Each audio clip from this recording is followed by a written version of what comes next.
Hey everybody, it's Mrs. Button.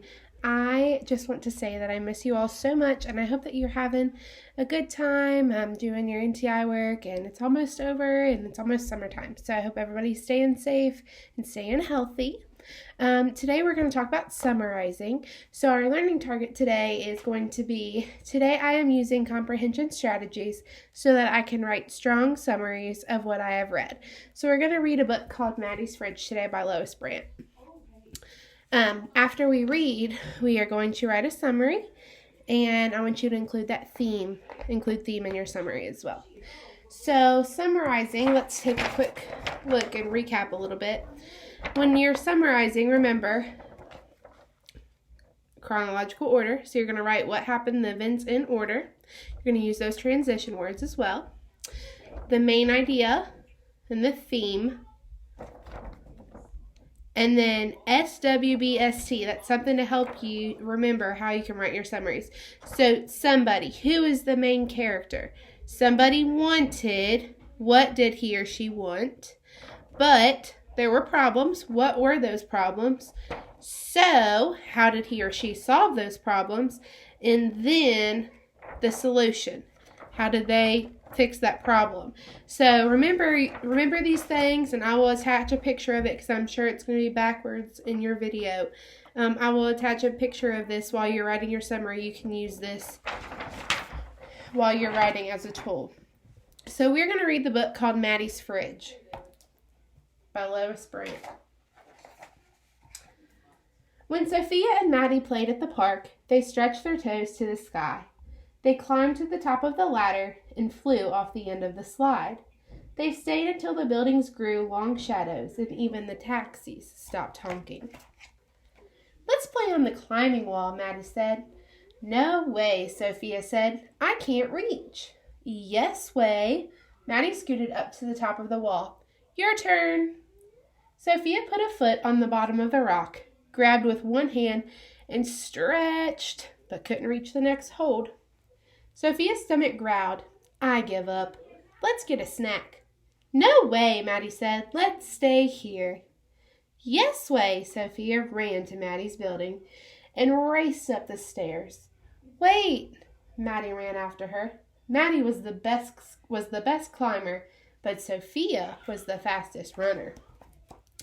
Sophia swung open the door of Maddi's fridge. "What have you got?" "We have milk," Maddi said. "I'm saving it for Ryan. He's still little." "Why doesn't your mom go to the store?" Sophia asked. "We don't have enough money." "But what if you get hungry?" "We have some bread." "I guess I'll go home and eat," Sophia said. "Please don't tell anyone," Maddi said. "Okay." "Promise?" "I promise." Sophia ran home past the bookstore and grocery store. The sun went down behind the buildings and took all the colors with it. "Good timing," Mom said. "Dinner is almost ready." Lois was wrestling on the floor with Pepito. Sophia opened the refrigerator door. Pepito peeked inside.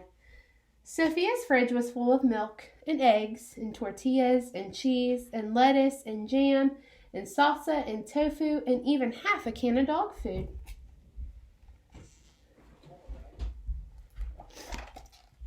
"Here you go," Mom said. Sophia and Lois each had a plate full of fish and rice. Mom had a plate of fish and rice. Even Pepito had his bowl of dog food with a little bit of fish and rice too. Maddi and Ryan only had some bread and a small carton of milk. Sophia couldn't tell Mom. She had to keep her promise to Maddi. "Not fish again," Lois said. "I want cheesy pizza bombs." "Cheesy pizza bombs are a treat," Mom said. "Fish is a good source of protein." "Is fish good for kids?" Sophia asked. "Yes," Mom smiled. "Fish is perfect for kids." That night, Sophia had an idea. "Yuck," Maddi said the next day. "Oh," Sophia said, "double yuck. Fish may be good for kids, but fish is not good for backpacks." After school, Sophia and Maddi raced to the climbing wall. Sophia got there first, but Maddi scrambled past her to the top of the wall. Sophia stretched and stretched. "Keep trying," Maddi said. "You'll get it." "I can't," Sophia jumped down. "It's too high." That night, Sophia, Lois, and Mom ate frittatas. Pepito had his dog food with a little bit of frittata. Maddi and Ryan still had an empty refrigerator. Sophia couldn't ask for help. That would break her promise. She had to try again. "Are eggs good for kids?" Sophia asked.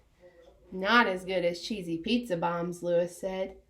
"Cheesy pizza bombs are a treat," Mom said. "Eggs are good for you."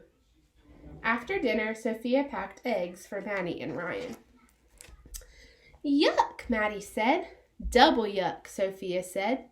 "Eggs may be good for kids, but eggs are not good for backpacks." Sophia and Maddi raced to the climbing wall. Sophia won again, but Maddi shot past her to the top of the wall. Sophia grabbed one hold, reached for the next, and came down with a thump. "That happens sometimes," Maddi called. "This is impossible," Sophia said. "Keep trying," Maddi said. "You'll get it."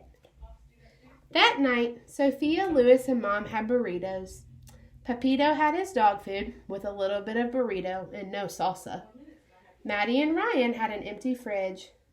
Sophia wished she hadn't promised Maddi. "Are burritos good for kids?" Sophia asked. "Burritos are very good for you," Mom said. "Not as good as—" Lois started to say. "You should pay attention to nutrition like your sister," Mom said. The next morning, Sophia put 2 burritos in her backpack, along with tortillas, beans, cheese, and even some milk. No thanks," Maddi said. "You haven't even looked," Sophia said. "Is it fish?" Maddi asked. "No." "Is it eggs?" "No." "Is it gross?" "I don't know," Sophia said. Maddi shook the backpack. Something sloshed. "Let's look together," Maddi said. 1, 2, 3, go! Burritos are good for kids and backpacks too. "Do you want some milk?" Sophia asked. "Thanks, Maddi, but I'll save the milk for Ryan." Sophia and Maddi raced to the climbing wall. Sophia won as usual and tried to climb. "You can do it," Maddi said. "Take my hand." "Woohoo! I made it to the top," Sophia shouted. "We're the tallest kids in the park," Maddi said. "Thanks for helping me, Maddi. I couldn't do it alone." Maddi shrugged. That's what friends are for." After they finished playing, Sophia walked home past the bookstore and the grocery store. Her own fridge was full of milk and juice and chicken and yogurt and bread and carrots and even half a can of dog food. She thought and thought. Maddi's fridge only had 2 tortillas, a cup of beans, a bit of cheese, and a little more milk than before.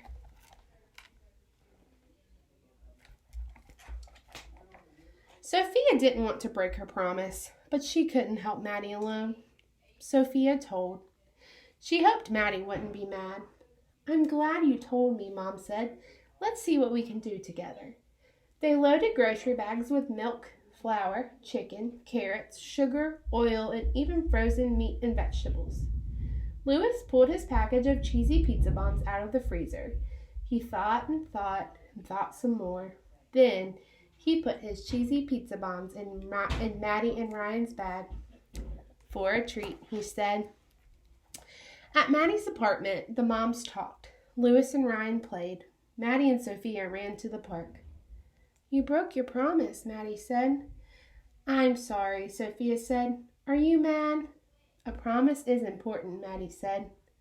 "You're more important," Sophia said. I wanted you to have milk too." Maddi smiled. "Are we still friends?" Sophia asked. "Always," Maddi said. "Double always," Sophia said. "Cheesy pizza bombs," Lois yelled. "Our moms made cheesy pizza bombs for a treat." Sophia and Maddi raced up the stairs. Sophia slowed down so they could run together, because that's what friends are for. So that is the end of this book. So remember that we read this with the lens of looking for the summary. So we're going to write a detailed summary. I will attach this summarizing sheet for you all to look at while you are writing your summaries. Please remember to include the theme in your summary. And I will attach everything in the email that you'll need. And once you write those summaries for me, I want you to take a picture of them and email them to me if you don't mind. And you all have a great day, and I miss you.